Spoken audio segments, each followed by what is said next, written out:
The Chumash word Aniscoyo refers to the area we know today as Isla Vista. The oak-covered mesa was once a neighborhood to a sprawling Chumash village surrounding a large lagoon. The history of the Chumash people dates back thousands of years, long before any European contact with the west coast of North America. The Chumash historically lived along this coast and among the San Ynez Mountains from what is now San Luis Obispo to Malibu. They also populated the North Channel Islands. In the Chumash creation myth, Santa Cruz Island is Limu, the birthplace of the Chumash people.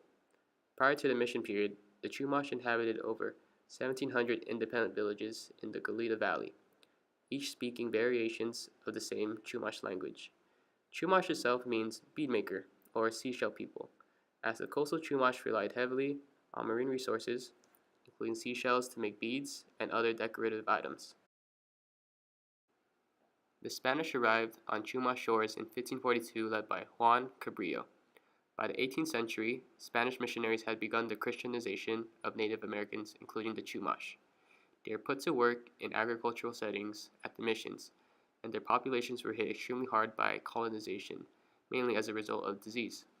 After mission secularization in 1834, the Mexican government failed to redistribute mission land to the Chumash people, who remained in Santa Barbara area. By the 20th century, the Chumash population had dwindled significantly from pre-Spanish estimates. The oil industry took great interest in the Santa Barbara area around the 1920s, and from there, the population boom began. However, the Chumash people and their culture are far from extinct. Contemporary descendants are keeping their traditions alive. In Isla Vista, student culture has flourished on the oak-covered mesa. As the student population in Isla Vista grew, so did the police presence.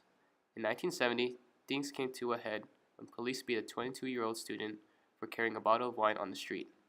Students reacted with riots and burned down the local Bank of America, a capitalist symbol in the town. The 1970 riots were part of the greater story of anti-war sentiments in the 60s and 70s. They were an expression of a desire to be heard.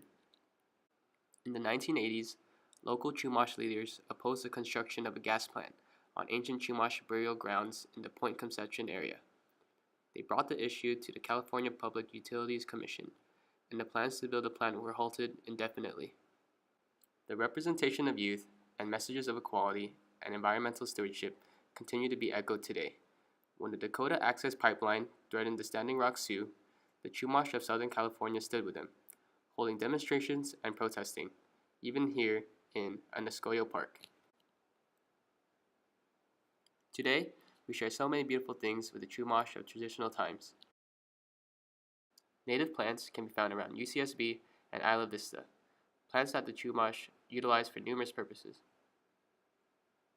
Yucca fibers were used as fishing lines and clothing. Chia sage seeds were used in food and as poultice for wounds. Manzanita berries were dried, ground, and eaten, and the wood was used for pipes by some groups. The dried stems of horsetails were used to sand wood bowls. The tar we see on the beaches in Isla Vista is naturally occurring.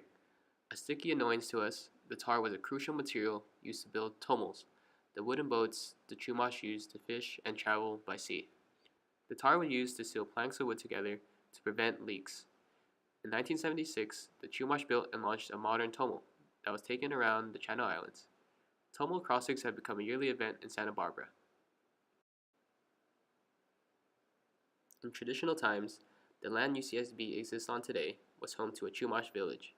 Before it was filled by the U.S. military during World War II to be used as an airport, Goleta Slough was a waterway used by the Chumash and other visitors as a center for trade as well as the sharing of knowledge.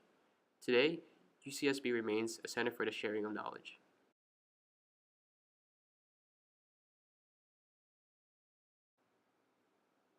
Many narratives frame the story of the Chumash as one of ancient history, one that ended once the Spanish arrived.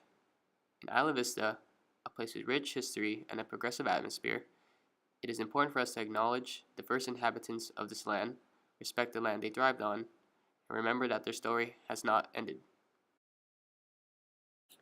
Aniscoyo Park, in the heart of IB, is a reminder of the oak-covered mesa's Chumash roots, and a place for Isla Vistans to convene in peace under the sun.